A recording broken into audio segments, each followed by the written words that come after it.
2K. It's time to ball. Let's get it. Back Get it. for another week.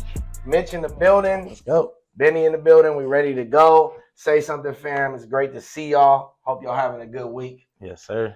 We got some good stuff to talk about today, as we always do. Sports is really in Full swing right now, swing. baby. All three swing. major sports playing, and we got plenty of soccer news already too. Absolutely. Hockey out there as well. Absolutely. We ain't talking about hockey this time, but Absolutely. they still out there playing. Absolutely. And some gambling news as well. Lots of gambling. Where there's It's money. an addiction, folks. Yeah. It's an addiction. Where there's money, there's smirk. And where there's smoke, there's fire. Let's be real. All right. So where we're going to start tonight is our tradition, as we always do. Make sure you take some time right now, text somebody you care for, or look towards them right now, your right, your left. Just check in, say what's up. You never know when a quick check-in might make a difference. So, Mitch, how are you doing tonight? Let everybody know. Man, doing good. Happy to see the Warriors get their first win. Other than that, I went out there and tried to play some basketball. Felt my age. It was rough on the ankles, but I made it out of there alive. So Good. Happy to be here. Lots of sports to talk about. World Series ahead of us, so just ready to get going. How about you? Yep, and we're about to get back in the gym, too. Oh, yeah, need it because the boy got the gut. Yeah, we took a little break, but we back. You know, hiatus. And we'll keep y'all in the loop on how that's going for The us. fitness journey. Yeah, for real. But no, we've done it before. We can do it again. But no, I'm doing well. You know, it's again we're at a Thursday, so it's a checkpoint. It's a grind right now. I'm looking towards winter break. I'm excited. But I'm in full swing as the sports are with everything. But I can see the light at the end of the tunnel with a lot of things that's going on. So I'm just trying to make sure I delegate my energy in the right places. And that should breed some success in the future. So building healthy habits is going to lead to hopefully positivity moving forward. Yes, sir. And, I'm okay with sacrificing for that, So, but regardless, you know what I mean? As we always tell you guys every week, the reason we do this show is it's a passion, right? And so I love sports. I love the Bay. We talk Bay sports. I love the homies. We do this together. Got the homie behind. Got the homie to the left. I mean, sure, we do it off camera. Might as well do it on camera. Man, you know what I'm saying? You know what I mean? So, and that's low-key plausible, but we're not going to bring that to the show. But no, shout out Reek behind the camera. Shout out Mitch here. I'm just happy that we can do another show. That means good health. That means everything is going on. And when I get to talk about Bears sports, I get revitalized. Right. I get a little bit of more juice headed into the next week. So you never know. We appreciate y'all, just as much as you may appreciate us. NBA is where we're going to start. Warriors are back. Full swing, baby. Yeah, mid-season form-ish. Let's talk a little bit about the Game 1 victory. This versus the LeBron-less Lakers. Yeah, Game 1. Looked like a Game 1. It was very sloppy. It was not very good. A lot of turnovers. Right. A lot of sloppy play. Looks like game number 1. But we got away with the dub. And thanks to a big part in Jimmy Butler putting up 31 points. Beast. Carrying the squad when Steph was a little bit less than impressive than he normally is. Just about, 21 points in the first game.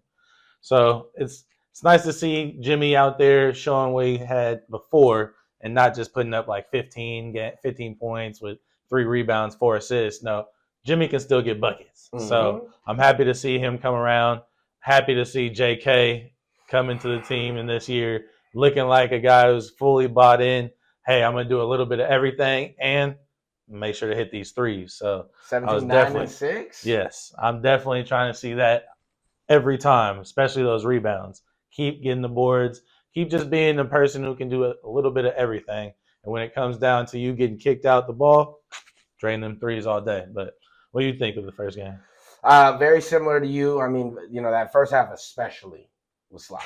I mean, that was it was rough. It made me wonder. I mean, with a lot of older teams, they do tend to take the offseason even lighter than maybe modern-day NBA does, which, as compared to the past, is light no matter what, as the old heads will always tell you. So, a lot of times, as you see with these very veteran teams, this can happen. And that's what it made me think of immediately was you know, a little bit of time in Mexico, a little bit of time with the fam, a little less time on the court. Looks like this. Whereas the youngsters, you know, I think Pods, I thought he could play better, right? But like wasn't necessary. I mean, he's plus 13, right? He's only taking 7 shots. I'd always like to see him, you know, let's make 2 out of 4 threes if possible. Just you know, that's me being picky. Right. But I love the 6 rebounds. I love, you know, 7 rebounds. Like to see a little more in the assist category. But, you know, I thought that the way that he rebounds for this team, weirdly, because we have guys that, you know, we don't really have double-digit rebounders. You see him make very timely rebounds. And then as well, Jonathan Kuminga, you know, as you highlighted, I think he played more like we can expect from him, right? Where it's like, you know, 9 rebounds. I don't know if is all the way the expectation now, but let's talk 7. Right. And showing this is what we've talked about all offseason. With we know what kind of body he got for the game, right? And so he can do that. He's got bounce. He's got a frame. He's not skinny. He's not weak, right? And so this is definitely in his wheelhouse. 6 assists, pretty surprising, I think, for me. But this is exactly what I'm talking about when I kept highlighting during the build-up to all this, his transition decision making, and he gets more attention on transitions than almost anybody on our team. And 6 out of 10, maybe 7 out of 10 last year, he just made the wrong decision. Yeah, you're running in straight into the guys. But he had the court open. And because of what I'm saying with people crashing the way they do and him getting so much attention in the open court, that's what made it more atrocious. The more that I looked at it, the more that I thought about it, is that he's getting 2 guys, maybe sometimes 3, and he's still missing the read. Wow. And so now it's like, okay, maybe that's why Kerr was way more doghousing you than we thought. For sure. And sometimes we weren't just able to connect the dots all the time. Makes a little more sense now. And this, to me, is what you can look at with the 6 assists. That's the system. That's the opportunity when we're playing up and down. And when he's making more of the right decision, I think those kind of numbers aren't necessarily average numbers for him, right? He's not going to get near there. But I think these kind of games he's capable of having love to have semi-frequently, you know, because of the attention that he's constantly going to get and of the space that we'll give him in order to draw that attention, you know. The last thing I want to say in terms of, you know, not necessarily numbers thing, but I did like seeing Al out there. You know, it felt good to just have a veteran presence as a big, where I'm so used to, I'm sure you are as well, QP. And Trace Jackson Davis, who are, you know, admirable players, but, you know, it's the youth drop-off. And then DeSanto, the youth drop-off was insane. Where it was just like, oh, all of a sudden we're going with guys that have played, you know, a year in the league, if that. So just having Al felt a little comforting in terms of rotationally speaking. And then Jimmy Butler, 16 for 16 from the free throw. Need that. And just speaking to your point, I think that he heard a lot of the chatter in the offseason about, you know, what happened when Steph went down, where you are not weak enough, or excuse me, you're just not the kind of player who should be taking that little amount of shots. You know what I mean? Like, and somehow in your head, I think you're thinking, oh, I'm weak, you know, or something where I'm not supposed to be in a position where I'm the number 1 scorer anymore.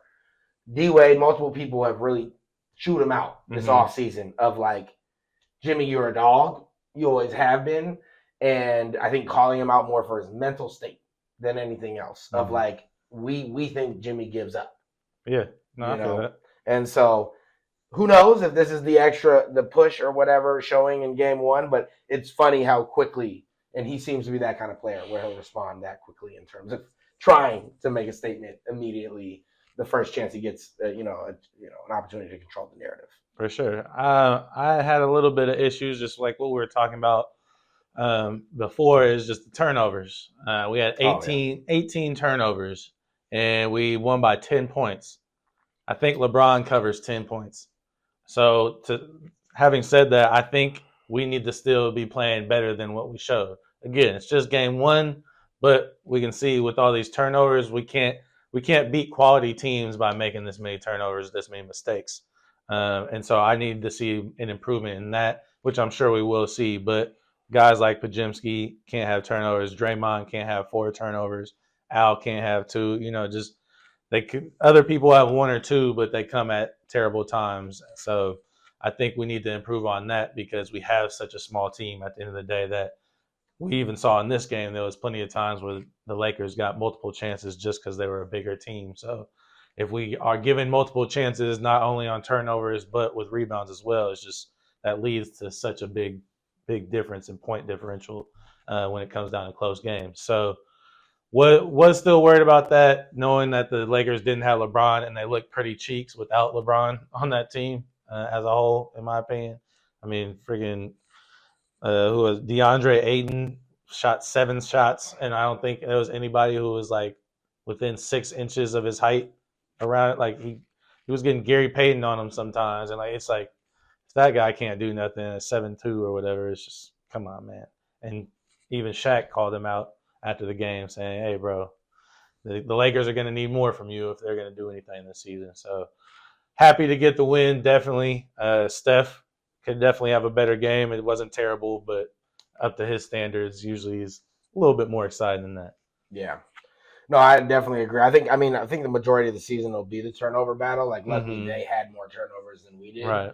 And 18, the reality is, that's a number that, I don't want to see it higher, but 18 in this league is pretty common with just how up and down the game is nowadays. For me, a lot of it comes down to, because I actually thought that, like, LeBron to me is obviously going to make a difference. But when you look at this team and the spacing, having LeBron in is like, you're probably going to push Gabe Vincent out of the starting lineup. Mm-hmm. But this team is not that great anyway. Mm-hmm. Like, I think LeBron will make a little bit of a difference. But is LeBron game one going to give 40 minutes? You know what I mean? Is he going to give 34 minutes? Even that Ayton gave, I doubt it. And then, it's always interesting because, we always tend to destroy players like DeAndre Ayton. Mm-hmm. You know what I mean? Historically, those kind of centers where they're just very one-dimensional, kind of just get phased out versus us. And then on top of that, he's not a plus defender. No. So then he's not reaching out for anything. He's a cone. He's not coming past the 3-point line. He's a cone like that. Yeah, he's a cone. So for me, like you said, there's a lot to be done. I actually thought it was a pretty good game, but I think there's always stuff to improve on. But for game one and for the way the Warriors usually start, this for me was great. Because I feel like we're one of the slower starting teams, like notoriously. Even when we've had top tier teams, like even when we've never had those like, oh my God. Like I remember even when we got KD, it was like game one, we got blown out by those Spurs. And I was like, wait, what happened? How? You know what I mean? Mm-hmm. And so I'm grateful that we could at least do it against a rival like this. And let's just see how long this kind of stuff can hold, but I do think that there's a nice feeling to this team. Like They seem happy. And I think in the past that has been a little harder to put my finger on. But I'm like, is anybody content here? Does everybody low-key want to leave, Let's take a quick peek around the league. We're also playing right now, actually. So before we move on, we can just say that real fast. It's halftime. Yeah. 70-61 Denver. High scoring game. High scoring. No defense. Not a lot of defense. Mr. who Derek's especially been roasting, but I as well have been. Aaron Gordon is 25. 2 rebounds, 1 assist, saying, talk to me about that list one more time. I'm just playing with you. But that is hilarious. Game one is like, wow. Jokic, 14, 7, 5. Probably going to end with like 36, 15, and 15 or something like that. The usual. Something light. Jamal, 12, 2, 6. Pretty like standard minus the Aaron Gordon, right? Mm-hmm. Cam Johnson, I think, is the shocker. 0 points, 2 boards, 2 trying assists. to find a space on this team, man. Putting up 3 shots. Already well-established team, so much camaraderie already with all these players. They played it together, and now he's just the new guy in there. So he's just trying to find his place. If I'm him, I'm looking at Aaron Gordon going, oh, the next game you're not shooting 7 for 8. That's right. Me. Yeah, exactly. Ain't no way Aaron Gordon's going to keep shooting 7 for 8. That's me. 7 for 7 for 3-point line. And then you want to give the highlights of the Warriors points right now? Jimmy leading the way, taking the lead with 11 points, 3 rebounds and assists, 2 steals. Jonathan Kuminga, 9 points, 2 rebounds and assists, showing his versatility already. I like to see it. Steph, just 1 for 5 from 3-point line, 7 points, 6 assists, so making sure everybody else is getting the ball, distributing well. Any boards or no? He has 2 rebounds. Okay. 2 rebounds. So he is putting up extras. Yeah. Okay. Putting up extras, got a turnover, a steal. And then Pajimski got 8 points, 2 rebounds, and assists. Hey. With a turnover. But we only got 5 turnovers in the first half. That's nice. Very nice.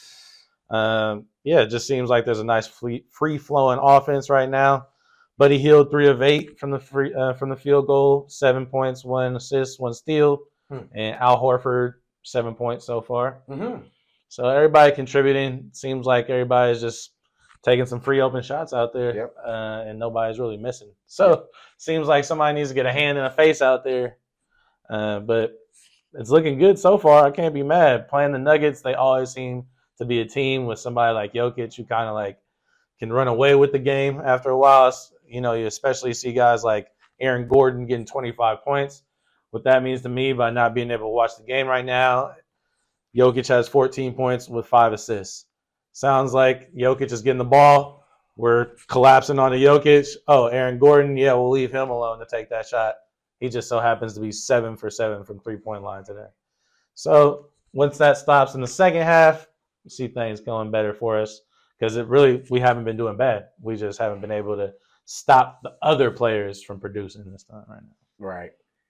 Yeah, I mean, it's one of these things where, we're going to continue to see how this plays out, how the rotational pieces play out. And, obviously we all know we always struggle against Jokic. And any team that has a versatile big like that. Yeah, anytime there's hype for another team, I mean, even the Lakers, I know we just beat them, but like even just having the Ruiz and the Jaden McDaniels, or what is it? Is it me? Who's Vanderbilt. Jared Vanderbilt is just like, we're 6'9", so who's guarding me? Gary Payton. Yeah, he's locking me up, but I'm also able to just do this for offensive rebound and more points. So absolutely. Jokic just can kind of dominate against us because nobody can really guard him. But that's true with pretty much every team. Right. What a big. But I will say, who else I like? We got to move on, obviously, but the rookie. Will Richard? Man, lengthy too. I mean, he guards a lot bigger than he's ready to pick pockets. Ooh, I like it. And hopefully we can find him some spacing, which I'm sure we will. But I hope they bring him along a little quicker than some of our other guys, considering he was older. He was not one of these freshmen leaving out, So right. I'm hoping that they piece. He plays with that kind of confidence. Exactly. And he's a national champion, right? So you like that when the guy's used to winning.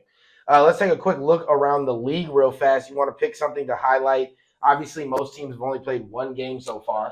Well, to speak on that, I think the biggest thing for me so far in the first 2 games is Oklahoma City has played 3 games. You took mine. Inside 2 games. That boy took mine. They got an overtime game 1, and then double overtime right now against the Indiana Pacers, and they ended up winning that one because basically everybody good on Indiana all fouled out. Benedict Mathurin fouled out. Nebhard got injured.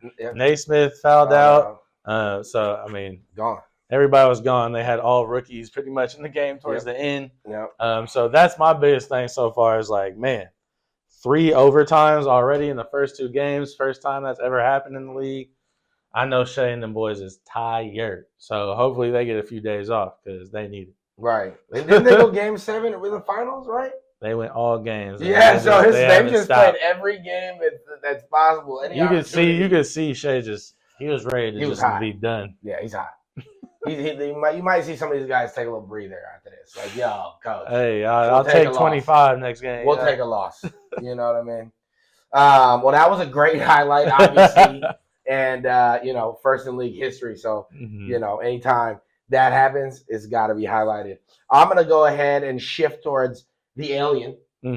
Last night there was a Texas showdown. Spurs Mavericks, very hyped. Obviously, no Kyrie Irving, sad to say, but also no De'Aaron Fox on the other side. Everything else was theoretically on the table, and Victor Wembanyama did not disappoint. Crazy. The guy has clearly grown. They're saying he's around 7'5" now. He's getting a little bigger, but like the height wise, like he's 7'5", and it's clear. He's Yao Minging out there right now. And they say Lively had grown a couple inches, so they say he was like 7'2" now, something along those lines, and bro was looking tiny. He's towering over everybody. But Wemby puts up 40-15 with 3 blocks, and honestly, the reason that it's so highlight worthy to me is they started blowing him out all on the back of Victor, and it was effortless. And this was against AD. Mm-hmm. And he was going at him.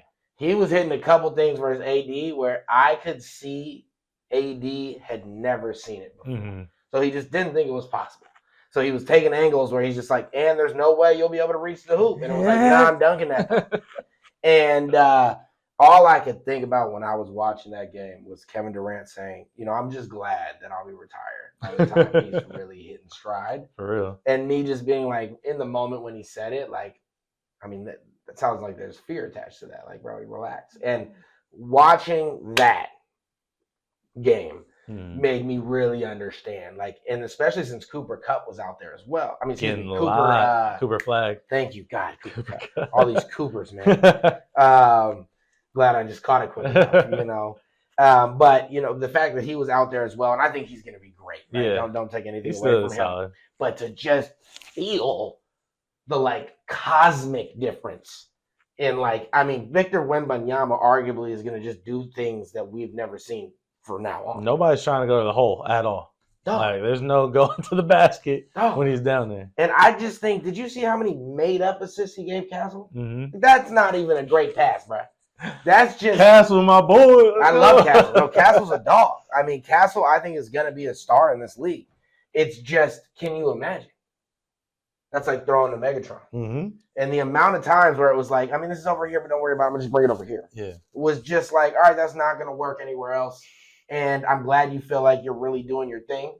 But, like, trust me, if you had got drafted anywhere else, that's not an alley-oop. Yeah, for sure. That's not an alley-oop. Sure. That's a turnover. That's what when we were talking about earlier, that's what I was feeling. It was just like, I mean, having De'Aaron Fox is going to be very, very nice. He's an all-star player, but it's like, these dudes look like they can do it with them too. Like, they don't even need De'Aaron Fox, it looks like, but I'm sure it'll be a nice addition. Harper as well, right? Yeah, Dylan Harper, yeah. So, yeah, they got a lot in the cupboard, as they say. And then even, what's the other guy? Carter Bryant, other guy they drafted this year out of Arizona, wing. I mean, he looks like he's going to be able to play the part of like a true San Antonio 3-and-D guy. Yeah. So they're truly building something scary over there. And if they're doing that without De'Aaron Fox, like you said, maybe get some more assets. Mm-hmm. Or, I don't even know what they need, but maybe you try to swap him for a wing. Just a dope shooter, dope 3-and-D. Exactly. So now we're going to take a look, as promised, at the rest of the list, ESPN's list. Last week we went from 50 to 30. So this week we're going to go ahead and go from 30 to 1. All right. So while you pull up that list, I'm going to just give one little quick shout out to the boy VJ Edgecombe. Oh, yeah. For going absolutely crazy with Tyrese Maxey. VJ had 34 points, 7 rebounds, 3 assists in his debut in the league. So shouts out to VJ Edgecombe, looking like an absolute beast out there. I mean, being able to take 26 shots, they're letting him loose, boy. So I'm imagining him putting up 20 a game down there this season. Right. He's looking like a stud already. That's a real deal. All right. And that was actually perfect because I needed that time to get us down to 30. This took me a minute. So we're going to go at 30. This is, did we get to 25? Because I feel like we talked about Scotty Barnes, but maybe we didn't. I think we were just talking about it just in general afterwards. So 30, we have Scotty Barnes. Mm-hmm. I am okay with that. I feel like Scotty Barnes could be higher. But like, I think he has stuff to prove, But I do think in terms of if we're just talking like skill and impact, I think he could be higher than 30. I think he could be the best player on the Raptors. And that to me really comes down to just his ability to do everything. Mm-hmm. He plays really good defense. He can play 1 through 5 theoretically. He's one of the most versatile players in the league and doesn't necessarily have a glaring weak spot. Even shooting 34% from the 3, I mean, that could be better. Mm-hmm. But last year I think it did slip, at the 28. Mm-hmm. But like, as I said, very, very efficient. How do you feel about that one? I just think if he's going to be somebody that moves up on this list, he's going to have to put in more points. Oh, Like, just like we got to get. It's got to be like a 24 points with these additional 7 rebounds, maybe 6 assists to be going up there. Like him and Josh Giddey. I mean, I think they're pretty much the same player, but Scotty Barnes has way more defense than Josh Giddey. But in terms of efficiency, in terms of offense and how they can provide for their team, I think they're both very versatile players and young guys. So I can see him moving up, but I think the points got to make the jump. You want to hop into the next one? We'll just go. Next, we got Trae Young at 29. I mean, to me, it's got to be because he doesn't end up winning at the end of the day. Because I think he's one of the top players in terms of point guards, especially when it comes to getting assists. I mean, I think he averaged a double-double last season, and they're assuming he's going to this season, 24 and 11. I mean, I could see him being higher, but not having seen the rest of the list, I can maybe understand it, but we'll see how it is moving forward. What about you? Yeah, I mean, I just think he's so defensively limited that for me, like, I do feel like his range is 30 to 20. I feel like, for sure, getting him below that is just tough. But offensively, he is a dynamo and one of the funnest players to watch, entertainment-wise, for sure. And I think also the closest thing to Steph, which he's not very close, but it's still, he's in some sort of ballpark. Right. All righty, and I was going to have you, but I almost messed up, so I'll lead us into 26. We have Derek White, Boston Celtics, 26. This, to me, is a stretch for sure. But I do think maybe some of this is reflecting what they think he'll do without Tatum, which he is going to ascend into a much more prominent role alongside Jaylen Brown. Right. This, to me, has got to be a thing that has less to do with stats and more to do with how people feel it is to play with IRL. Yeah. IRL baller. For me, he's got to go down. For me, like, I'm cool with where he was, 2024. Like, let's throw him at 30 to 39. Sure. Yeah, I mean, definitely not here, though. In front of the names that we just had, and Karl Anthony Towns, Tyrese Maxey, and Trae Young, just to name the 3 previous, they should all be above Derek White, and they should be feeling some type of way that this man is in front of them, because there's no reason somebody who puts up 17-5 should be ahead of these guys. So, 100%. Again, like you're saying, I think it's more just like how good he's been playing. His teams have been winning, and the projection of not playing, having Jason Tatum in. But I still think even like Peyton Pritchard, and they just got Anthony Simons as well. So I still feel like it's going to be like a trio type thing working together rather than like, oh, Derek White's now going to be a go-to guy. Right. He's just going to be another one of the guys. Just more usage. Bring us into your boy. It's only right. Man, my guy who I wanted the Warriors to get way back when, Alperen Sengun. What did he put up last night? I think he put up like 41-15 or something like that. He was going crazy. But they got Alperen Sengun at 25. I don't know if he should be this high, but I think with potential, he could be moving up this list. But I would still put guys like Cat and Trae Young and Tyrese Maxey ahead of him. But he does have a lot of potential, and I'm excited to see what he does this season. And he has KD to help him out now.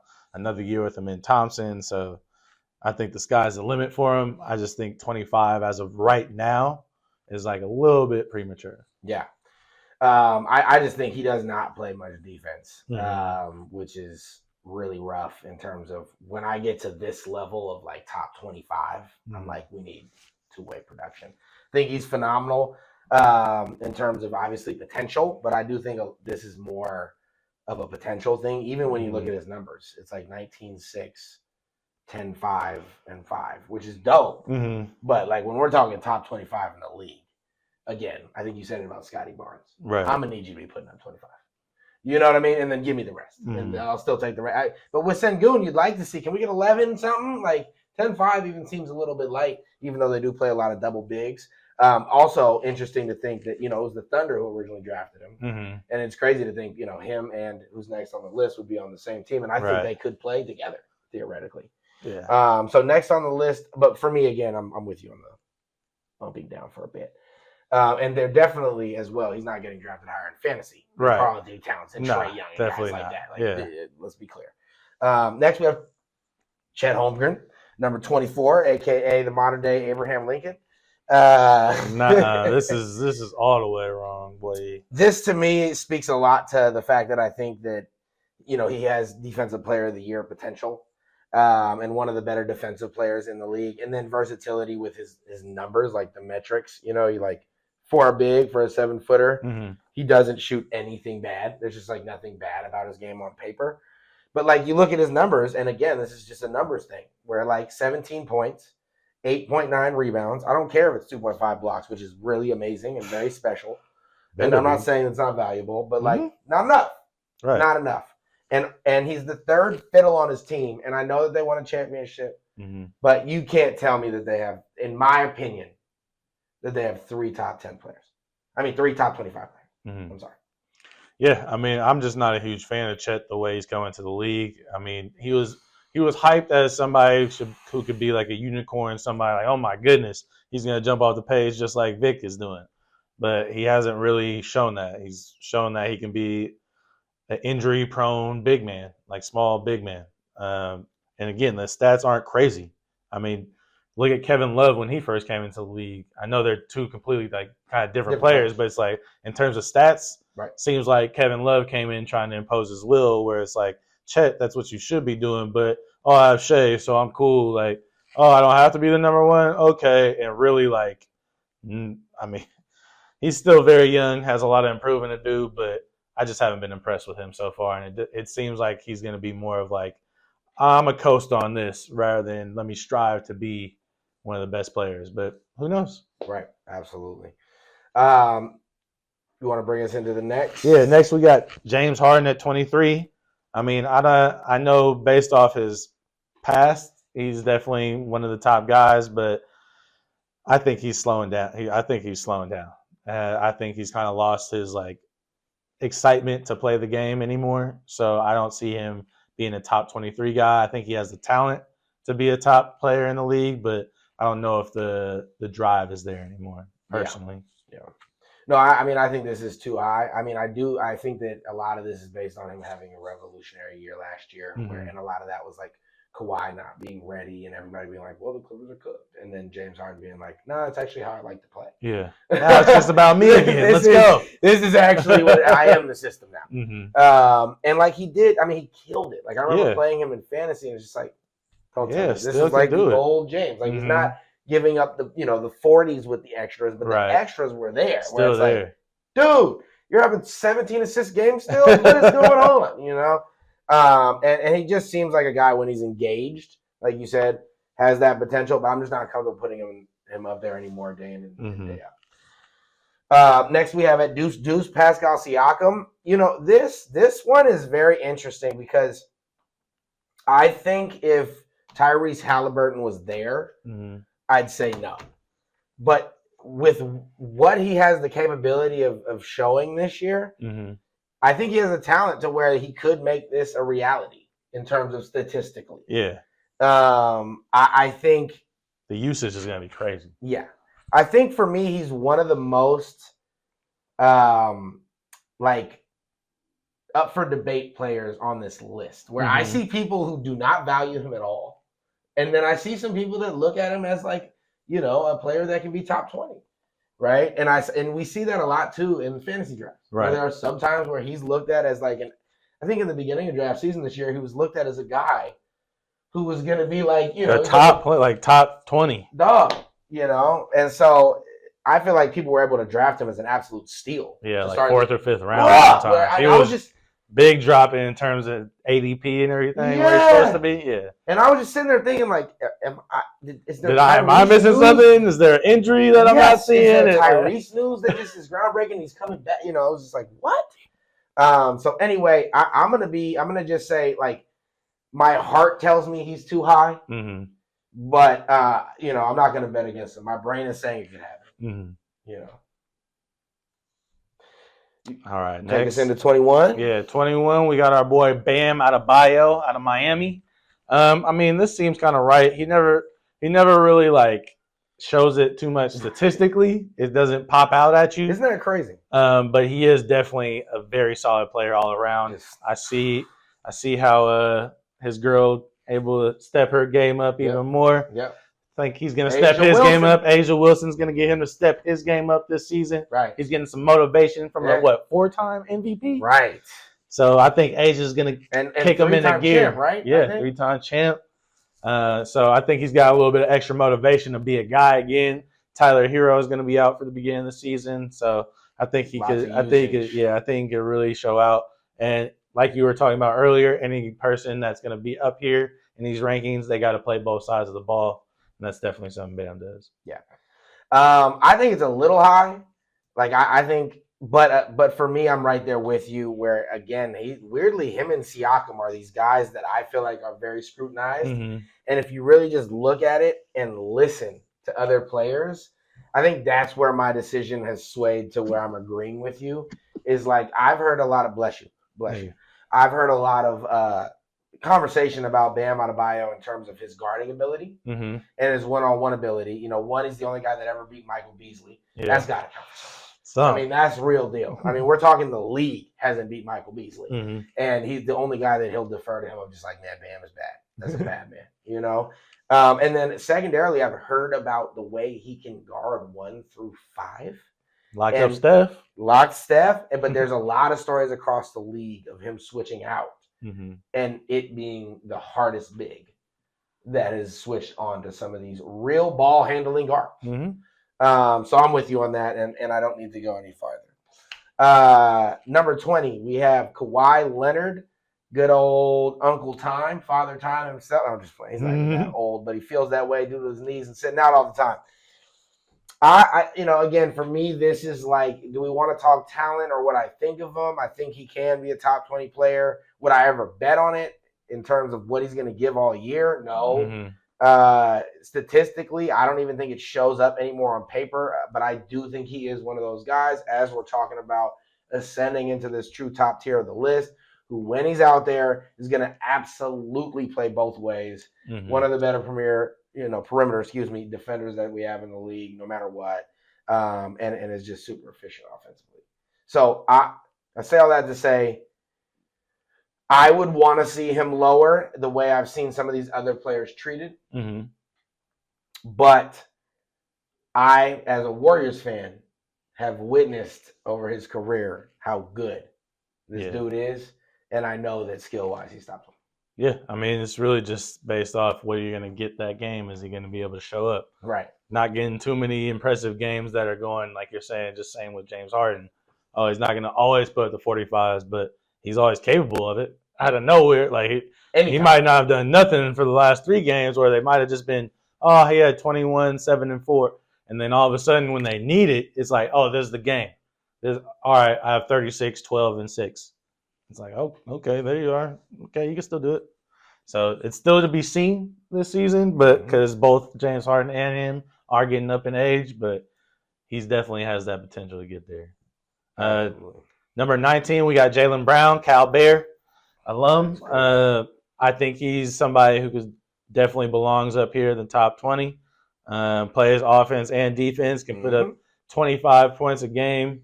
A cornerstone for the Boston franchise, at times thought better than Jason Tatum. So I think he's definitely deserving of being 19. Just sometimes maybe those injuries might get to him, and that might be a reason why he can't be his full potential. But, I mean, where he's at right now is absolutely amazing. So I think he's deserving of this for sure. Yeah, man. Shout out to Jaylen Brown. It's hard to discredit a Cal Bear, a guy that's chosen the good old Navy and gold. Right. I do think, he's one of those players that is tough to judge because he's always been playing as the Robin lately to Tatum. I think this year he's going to show out with no Tatum, so I think he'll probably make this look justified. But I'm shocked he was 14 last year because, he's one of those guys that he feels more inconsistent than the stats show. There are games where he just kind of, it's like, sounding to me like somebody's a little fancy jaded over there. Oh, I am. Oh, yeah, I am. I am. But yeah, impact on the court, He's phenomenal. like, I seen too many of them lineups. Pain, dude. The stat lines was killing me. Like. Pain. And he is a boy that'll shoot you out of a week, too. He'll give you a good 6 for 40 week. Woo! You know what I mean? And get you some from the free throw. Just working on something on my shot. That's all. He's the type of guy sometimes you tell him, hey, man, stop shooting. Go ahead. It's okay. You want to bring it? I don't know. Who were we on? Me? Yeah. Okay. 18, we have Big Jimmy Butler III. Jimmy Buckets. JB3, as nobody calls him, of the good old Golden State Warriors. I think at the end of the day, now that I'm getting a first-hand look at Jimmy Butler, I think the league agrees with this. Mm-hmm. You know what I mean? I think that when he's engaged, people are scared, and it's a mentality thing. Mm-hmm. I also do believe that he can easily think his way on out of the top 20. Yeah. And I think that a lot of this, even 2024, where he put up not great numbers, he was 28. Mm-hmm. Which is astonishing to me because he didn't even do anything. He was like, I'm not playing the whole year. So I think that shows in itself just the respect the league has. And we went 23-8 with him. So I think people respect what he's done for the Warriors in the small sample size. Right. And I think they do believe that this is a much better fit than originally people thought. And that's part of this ranking. Statistically, though, I do not think that his numbers warrant 18. Mm-hmm. But again, this list, for me, two-way players, and he again does check that box. How do you feel about him? Yeah, I think I agree a lot with what you're saying in terms like he's just a dog. So when he is fully engaged, like you say, other teams are worried about it. He can be a problem for anybody. Anybody can try and guard him, and he'll find a way to just toss the ball up and get a foul. He went 16 for 16 in free throws in the first game of the season, and put up 31, which kind of reinvigorates my enthusiasm for Jimmy Butler. He had been like pretty lackluster in terms of statistics compared to playoff Jimmy when he was really doing his thing and putting up like 30s and 40s in terms of points. But if that can come back, and I'm not saying every single game averaging that, but if he still shows that in the games when we need it, he can put up those kind of numbers, I think he's fully deserving of being a top player in the league. And it's only if he gets hurt that it's going to be a problem. But if he's healthy and ready to go and fully engaged, which he seems to be a lot more with Steph Curry and Draymond Green and the good young talent around, more than with the Eric Spoelstra, Miami Heat, Tyler Hero, Bam Adebayo, less scoring. Same old, no excitement. I don't think he ever really got the kind of roars that Steph gets when he throws up 3 threes in a row. And that's exciting for any player that's out there. Compared to, I know Tyler Hero can go on his runs, but that's more of, okay, I see you, boy, you did it this time, rather than like, damn, Steph, you do this every time. I think he's very happy to be with some older players as well, just like more his IQ, and more his play style. So definitely deserving to be up there. Next, we got Paolo Banchero, my boy from the Orlando Magic. I mean, I think he is definitely shaping up to be one of the best players in the league, or like top tier players in the league. He even has guys like Desmond Bane, Franz Wagner playing with him, but I don't think that's going to stop him from producing. He seems like the kind of dude who's, I'm out here. It's my team. I don't care who else is with me. I'm going to play with all these guys. We're all going to do our thing, but I'm getting mine, and I can help this team win. And he seems like a 1A kind of player, and I think the defense could improve. I think that's could put him over the top, but easily a double-double guy with 22, 23 plus points a game. So I think he's definitely worthy of being up there. Absolutely. Yeah, I think he's up there. I think this year he'll have the best talent around him, so he'll potentially get the opportunity to ascend even further. And obviously he's getting paid like it, so he better. And it's making me think, how many number ones on their team are in the top 20? Are they all? It made me think about that because he is definitely the bona fide one on Orlando. Yeah. And I think he has a shot eventually to be a top 10, but he's got to kind of shore up all the numbers, like the percentages. Yeah.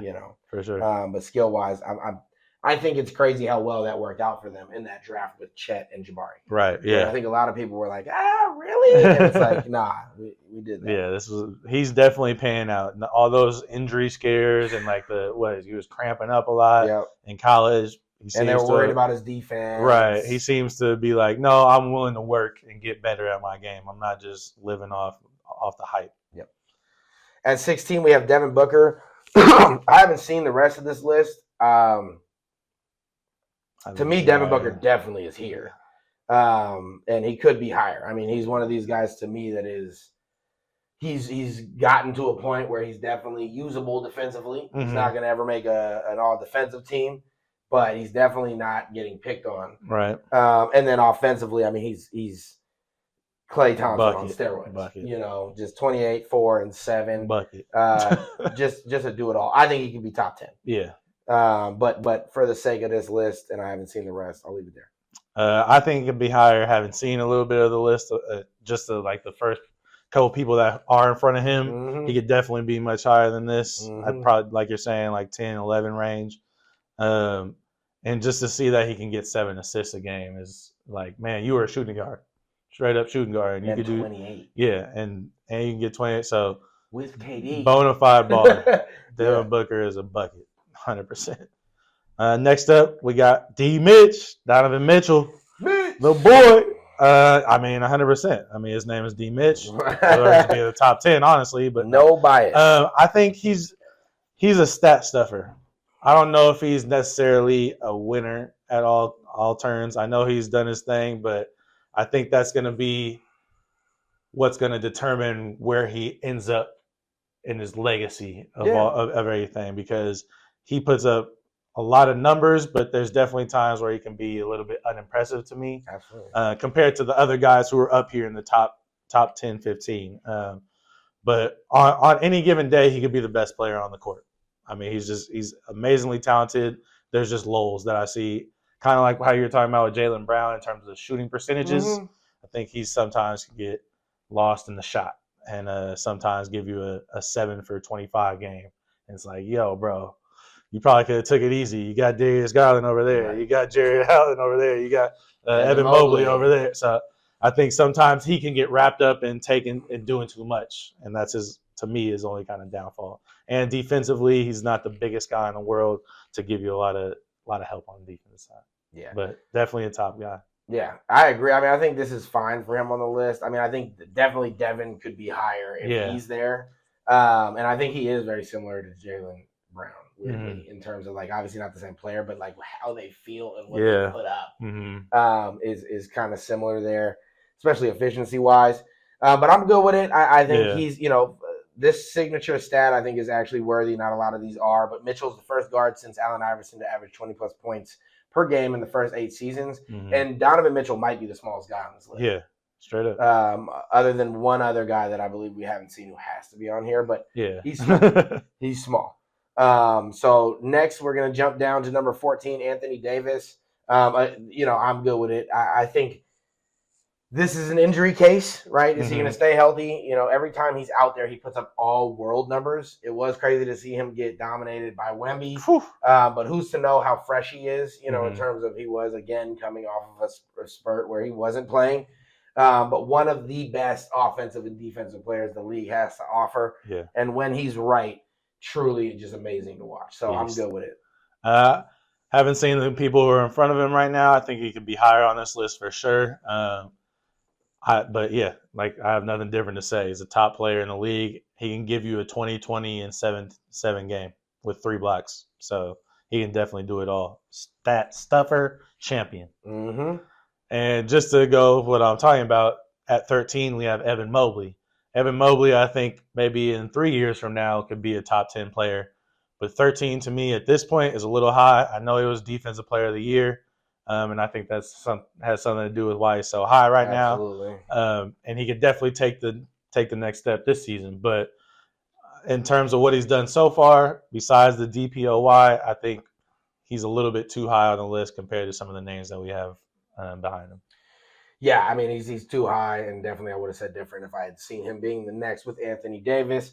But we all see how they always value Defensive Players of the Year. We've seen it with Gobert being super high year in and year out. as well as Jaren Jackson. Yeah. So, it is what it is. I just think statistically and I think overall impact, he's not there. And I think this is a lot of like potential. So there's that. Next we have at 12, we have the boy Cade Cunningham.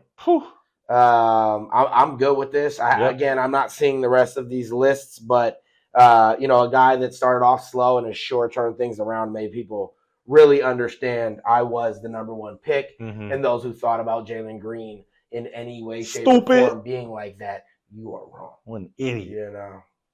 So I mean, K is definitely up here. I think he's one of the top players in the league. Definitely deserves to be number 12. Can damn near average a double-double with assists. He looks like every bit of what we expected coming out of Oklahoma State.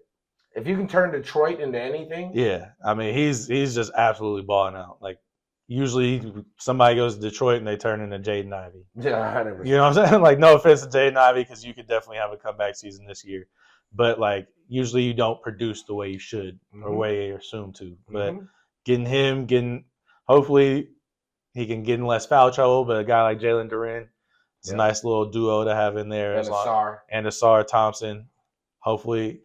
He too needs to stop. He needs to get better. I mean, Amin is the guy. And then, he's the other twin. Right. That's how I always call his name. Oh, sure. He's the other one. But definitely think he's a top player. Next, Jalen Williams, number 11, OKC Thunder.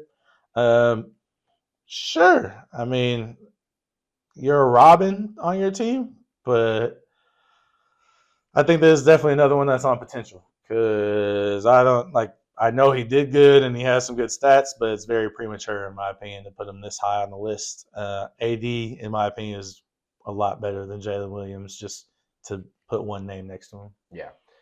Yeah, I'm just not good with that one. Like that to me is like him and Chet both to me are like, let's just off the hype. Let's just cool it. Like I get it, they were doing amazing things, but like what happened to us talking about how deep the Thunder were all year, and then how they had the MVP Shea, who's putting up Luka numbers, 32 points a game. Yeah, I mean, let's get out of here. I don't even want to stay on that too much, but I believe his stat line is nice, and I also think that he has surely overachieved based on what people thought of him. For sure. And I do believe he is a star.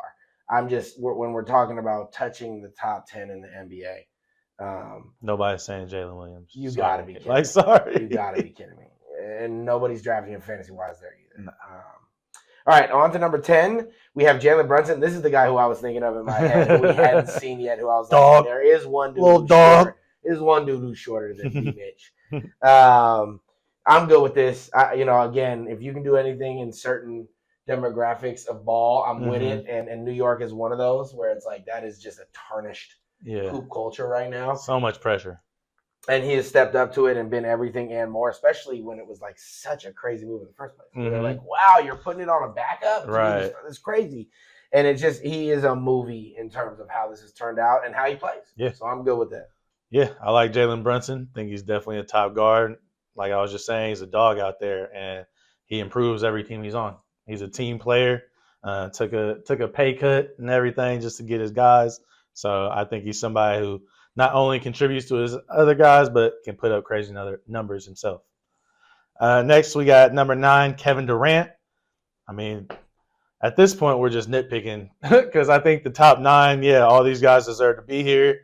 You could move them around maybe 1 or 2 spots, but Kevin Durant still can get a bucket anywhere on the floor, totally under control whenever he's in the game, can get you a late bucket whenever you need it. So I think he's just absolutely killer. That's why he's the Slim Reaper. Right. He can get it whenever he needs it. Absolutely. And I just took a look at the rest of this list as well since we're down to our top 9. And I think we will be able to skim through this. You know what I'm saying? It's just like, man. It will be nitpicking. I'm good with it. We could reorder it all we want. But I think Kevin Durant has made it, easily a top 10 year in and year out. No debate conversation. Next, we have 8, LeBron James. Again, we're just nitpicking here. I'm good with it. I personally, it'll be interesting to see how I feel they flip-flop this year. I think that could be a discussion, but I'm good. I'm just going to go through the next couple ones. Then I'll be like, hey, do you think any of these ones could be swapped? Yeah, let's do it. Let's just do it. 7, we got Steph Curry, the chef. Been doing it forever. Next 6, Anthony Edwards. think I'd probably put him behind, but that's definitely just he's got more potential than a Steph and a LeBron still do. But I think they're still, IQ puts him a little bit over them. Victor Wembanyama could arguably be higher, what we're going to be seeing in the future, but he's 5. Giannis at 4, absolute beast. Luka at 3. Shai Gilgeous-Alexander at number 2. And Nikola Jokic, can't deny he has been the number 1 guy. I think he gets that not only off his actual in real life play, but the numbers he can put up in fantasy as well. He does everything that anybody could ever ask for. But for me, the only thing I would really switch up is maybe Anthony Edwards, drop him down just a little bit, just because he hasn't been able to take that extra step. But other than that, maybe Giannis and Shai, something like that. But really, it's just nitpicking at the end of the day. Mm-hmm. Yeah, I mean, I think the only changes for me is I would swap Curry, and I'd throw him ahead of Edwards. I would throw Victor ahead of Giannis, which is shocking. And just to me, that's more about the efficiency stuff, where Giannis just has his shortcomings. And then I'm good with the top 3. Yeah. I actually think that's the order. But I think Luka could push Shai this year, and could easily make it a 1-1A conversation like it was for a while. Like there was a while there where it was like, I mean, who do you want, the point guard version or the center version? So yeah, that's the top 50 list. Very interesting to see. Definitely debatable. The top 5, the NBA has gone foreign.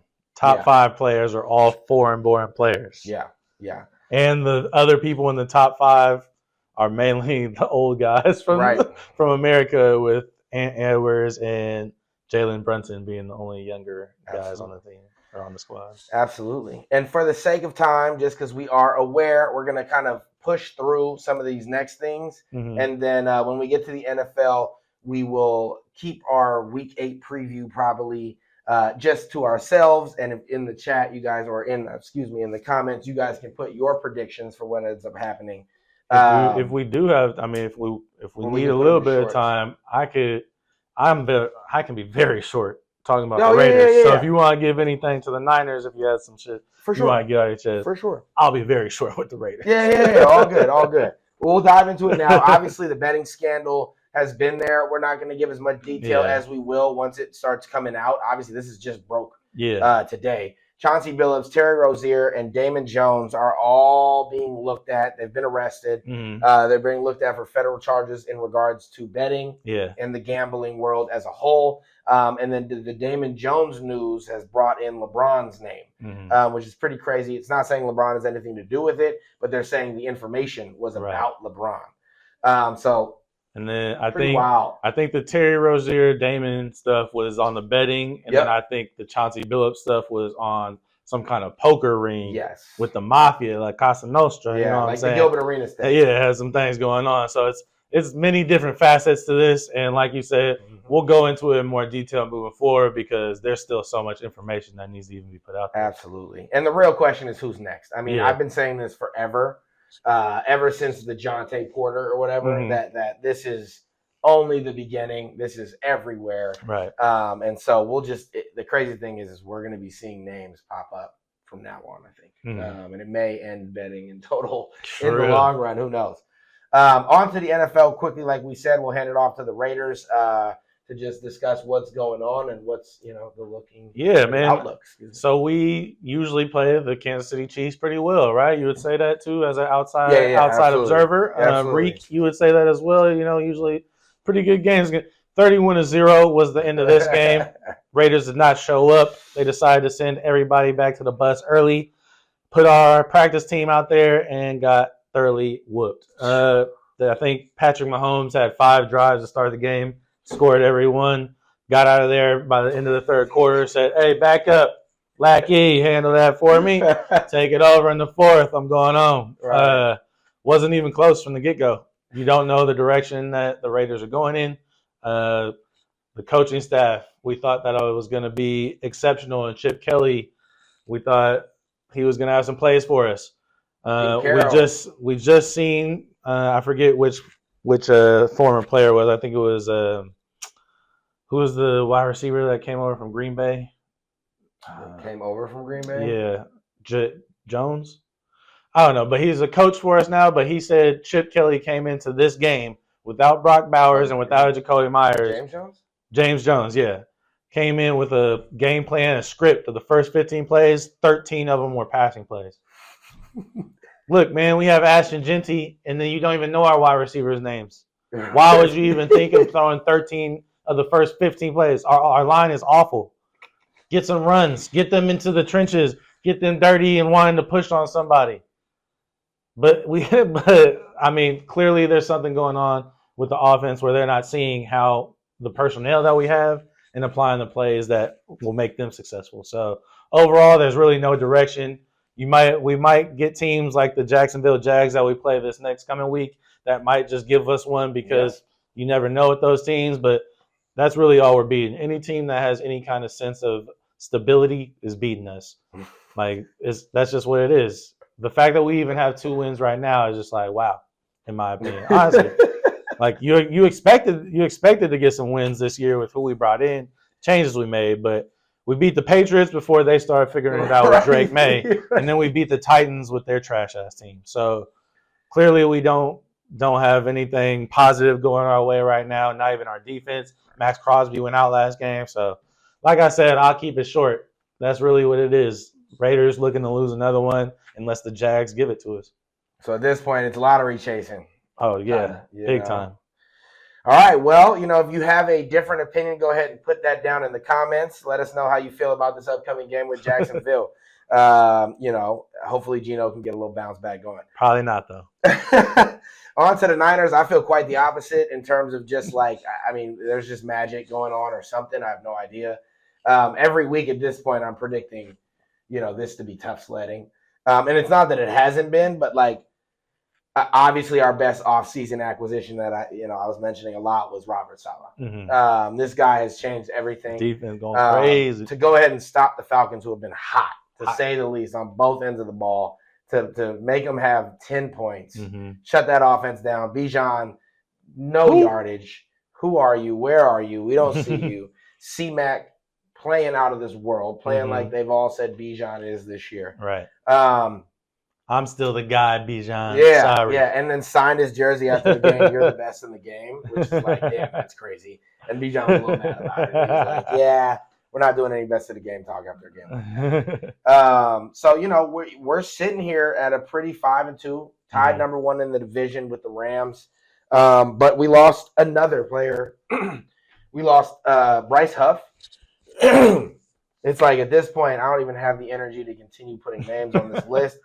These are literally the guys stepping into the place of the guys already gone. Bryce Huff has played phenomenally, has been literally our leading sack getter. And so he'll be out. He's not out for the season, but he's out for a couple weeks. It's not like one game. He's definitely out for 2 to 4. And so it's clear we're sacrificing players for wins at this point or something.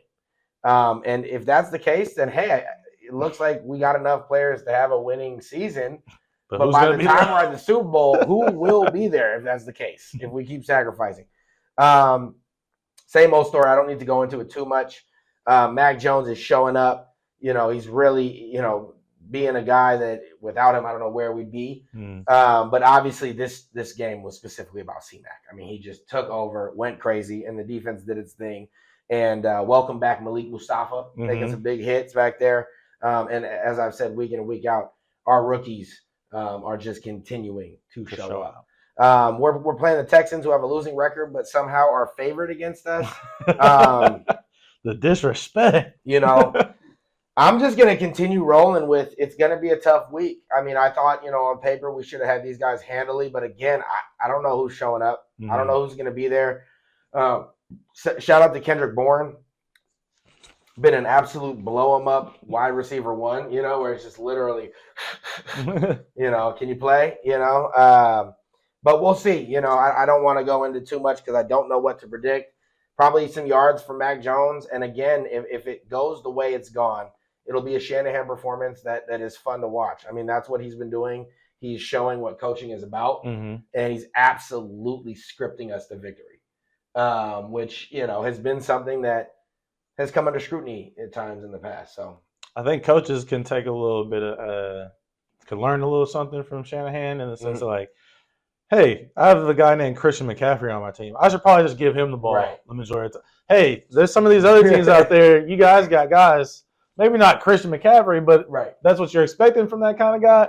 That's all you got to do at the end of the day sometimes. You know what I'm saying? Like, give the good players the ball. Yeah. And at this point, you have to, like, especially specifically speaking of Ashton Genty, you have to start ticking some of the boxes. We want to get these stats. We want him to win Rookie of the Year. Like, if it's going to be a lost season elsewhere, let's start going, all right. Let's make him excited to come every day. Come on. Let's make him the guy, though, So, real fast as well, let's look at the MLB World Series preview. We do need to do that. That's obviously a very, very big deal.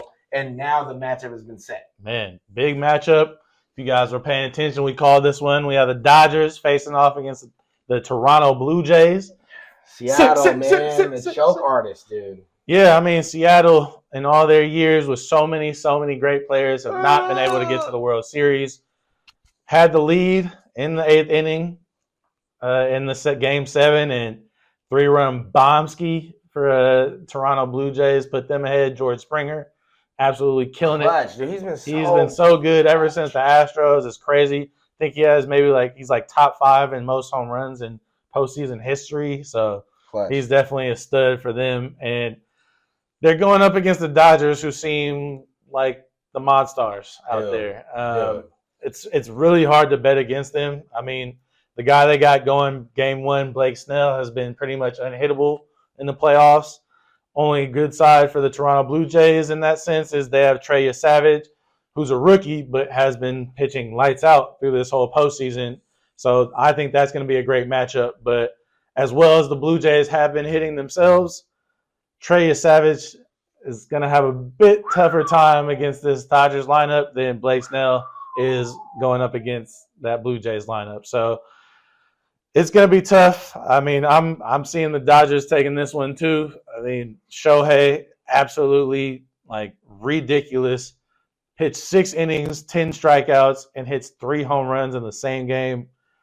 It's like, what are we even watching out there? Like, he's literally playing a video game. The GOAT. That's what we're watching. Nobody else has ever done nothing like this. So when you got one guy who can literally win you an entire baseball game by himself on a team, in the playoffs, biggest stage ever. I mean, it's gonna take a Herculean performance, a godly performance from the Toronto Blue Jay. Exactly to win this series. But hopefully they make it exciting. Hopefully they keep it close and it's not a sweep. That's all I'm hoping for.